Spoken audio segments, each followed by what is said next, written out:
जय हिंद साथियों, कैसे हैं आप लोग। तो उम्मीद है कि आप लोग स्वस्थ होंगे। साथियों, उत्तर प्रदेश जो प्रारंभिक अर्हता परीक्षा होने वाली है उसके लिए हमने स्टार्ट किया है। पहले तो मैं आपको सिलेबस समझाने आया हूँ।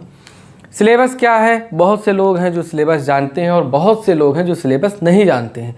तो जो नहीं जानते हैं सिलेबस, हम उनके लिए पहले तो सिलेबस बताएंगे कि किस सब्जेक्ट में क्या है। सिलेबस मतलब कि पाठ्यक्रम हमारा कि कौन से, जैसे मान लीजिए आपका ज्योग्राफी है तो ज्योग्राफी में क्या क्या पढ़ना है। अब पता चला पर्वत, झरना और ये सब पढ़ते जा रहे हैं, नदियाँ वगैरह, अब आपके सिलेबस में है ही नहीं। या फिर पता चला कि आप मौसम और जलवायु परिवर्तन पढ़ रहे हैं, आपके सिलेबस में है ही नहीं। तो इस तरह से सिलेबस पढ़ना बहुत ज़रूरी है।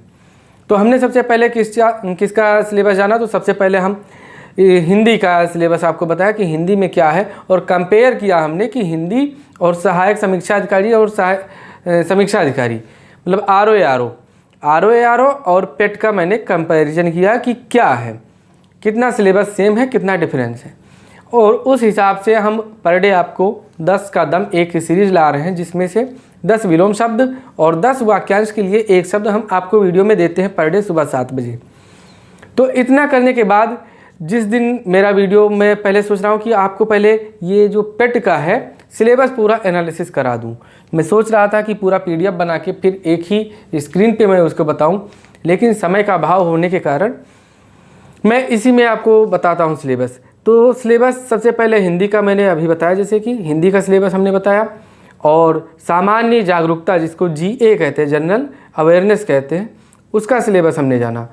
फिर उसके बाद हमने जाना इतिहास का भारतीय इतिहास, और भारतीय इतिहास के बाद हमने जाना उसमें भारतीय राष्ट्रीय आंदोलन के बारे में जाना। आज हमारा ये जो तीसरा वीडियो है सिलेबस, पेट के सिलेबस के ऊपर, तो उसमें हम क्या पढ़ेंगे, उसमें पढ़ेंगे सबसे पहले हम ज्योग्राफी मतलब भूगोल का सिलेबस पढ़ेंगे कि भूगोल में हमें क्या क्या पढ़ना है। फिर उसके बाद हम पढ़ेंगे कॉन्स्टिट्यूशन मतलब भारतीय संविधान और लोक प्रशासन के बारे में पढ़ेंगे कि इस सब्जेक्ट से किस किस टॉपिक पे हमें फोकस करना है, ताकि हमारा जो मैक्सिमम मार्क है, जो स्कोरिंग कितना होना चाहिए, तो 75 और 80 के प्लस होना चाहिए। 75 से नीचे तो रहना ही नहीं चाहिए, 80 के ऊपर आपका चाहे जितना चला जाए आपके लिए प्लस पॉइंट है। तो ये मान के हम तैयारी करना चाहते हैं। और इसी तरह से सबसे पहले हम सिलेबस बता दें आपको कि अगर आपने देखा है तो ठीक है, नहीं देखा है तो एक बार समझ लीजिएगा कि पहला टॉपिक क्या है, भारत एवं विश्व का भौतिक भूगोल।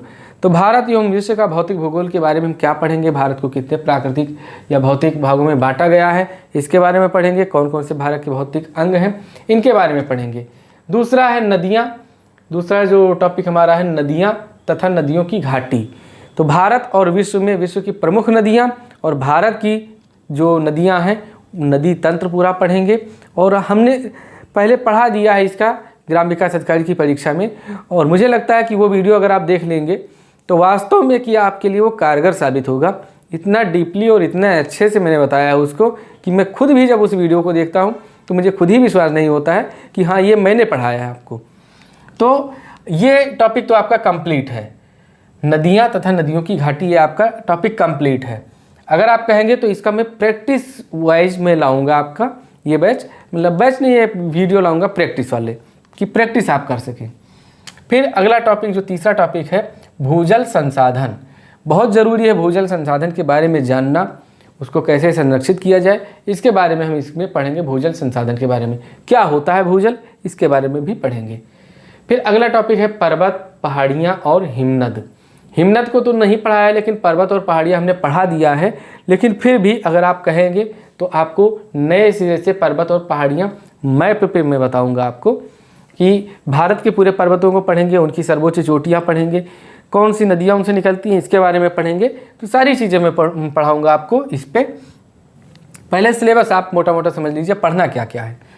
फिर मरुस्थल एवं शुष्क क्षेत्र पढ़ेंगे, जो कि हमने पढ़ा दिया है आपको। ये वीडियो भी हमारा कंप्लीट है और स्टैटिक वाले वीडियो में प्लेलिस्ट में पढ़ा होगा, लेकिन मैं चाहूँगा कि मैं आपको फिर से ये वीडियो आपको बनाऊँ और फिर से इसमें कुछ नई चीज़ें हैं जो अपडेट करूँ। तो इसके लिए पूरा अब मैप पे ही चलेगा हमारा काम। फिर अगला टॉपिक है हमारा वन। वन तो पढ़ेंगे ही, वन के साथ साथ कितने % वन होना ज़रूरी है, वन नीति क्या है, और जो कहते नहीं कि एक वन नीति के तहत जो आंकड़ा आता है तो उसको हम पढ़ेंगे इसमें कि लेटेस्ट कौन सा आता है जो 2 वर्ष पे आता है। अगला टॉपिक हमारा रहेगा खनिज क्षेत्र।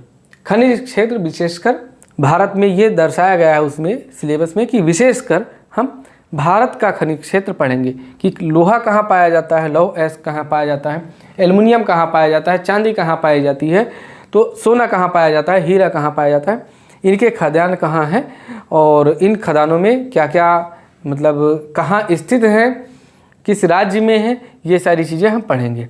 जैसे प्रश्न पूछ लिया जाता है बाबा बुदन की पहाड़ियाँ किस लिए फेमस है, कहाँ स्थित है, तो इन तरह के प्रश्नों को हम इस वीडियो में पढ़ेंगे और जो टॉपिक हमारा नाम होगा खनिज क्षेत्र। अगला टॉपिक हमारा रहेगा भारत एवं विश्व का राजनीतिक भूगोल।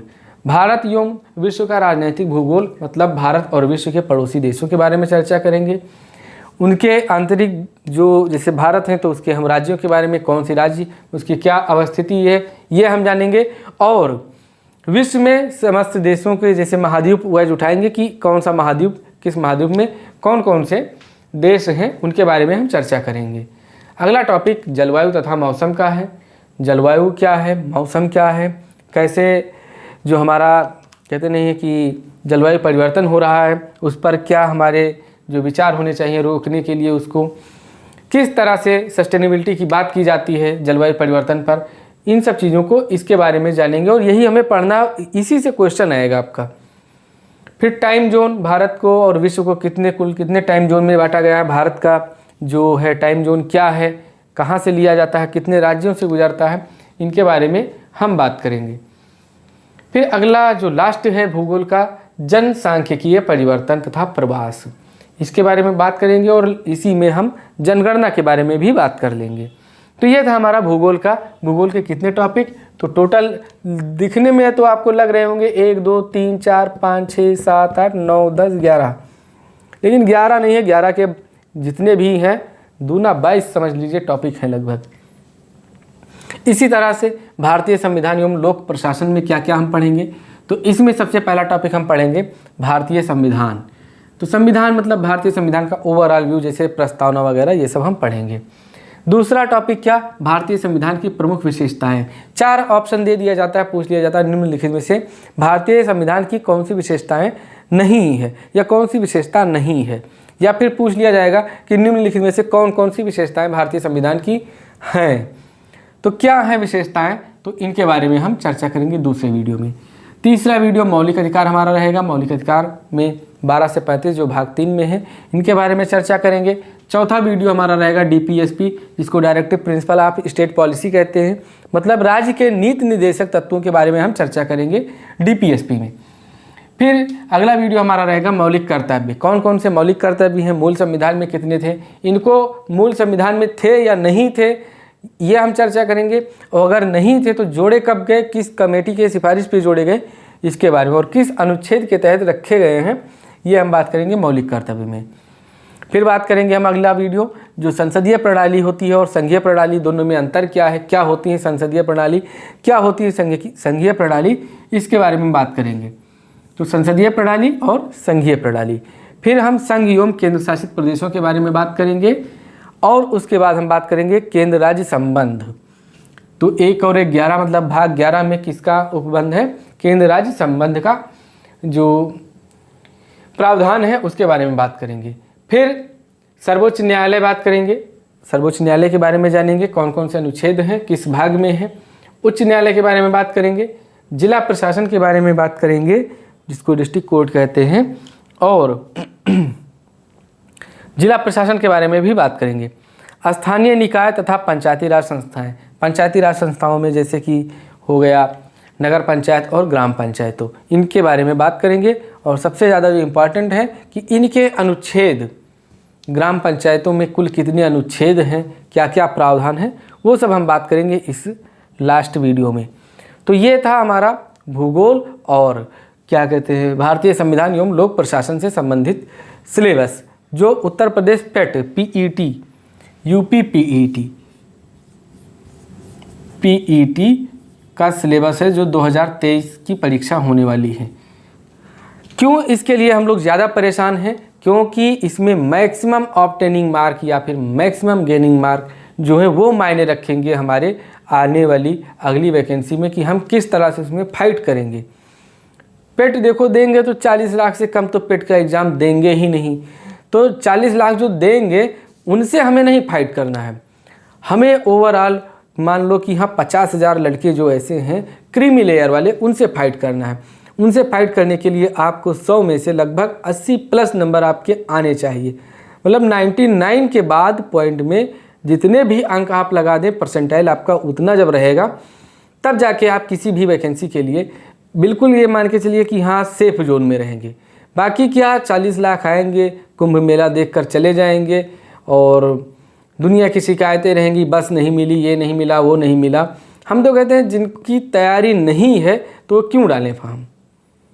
अगर आप ये सोच के डाल रहे कि अरे पता नहीं हो जाए, तो ऐसे मत डालिए, पता नहीं होगा ना। बिना पढ़े नहीं होगा सिलेक्शन, खास करके इस सरकार में बिना पढ़े तो सिलेक्शन होगा ही नहीं। पढ़ना आपको पड़ेगा, और जब पढ़ना आपको पड़ेगा तो जब पढ़ना है तो थोड़ा अच्छे से पढ़ें। और अच्छे से पढ़ने के लिए बहुत से सारे कंटेंट उपलब्ध हैं यूट्यूब पर, फेसबुक पर, जितने भी सोशल मीडिया हैं। सोशल मीडिया पे देखो जो हमें डिस्ट्रैक्ट करने वाली चीज़ें रहती वो तो रहती ही हैं, बाकी जो हमारे काम की चीज़ें वो भी बहुत हैं। बस हमारा नज़रिया कैसा है, हम क्या ढूंढ रहे हैं उस पर, तो वो मायने रखता है। तो जो हम ढूंढेंगे वो हम पाएंगे, और जिसमें हमारी ज़्यादा रुचि होगी उसी में हम मन लगाएंगे, और जिसमें ज़्यादा मन लगेगा उसी का ज्ञान होगा।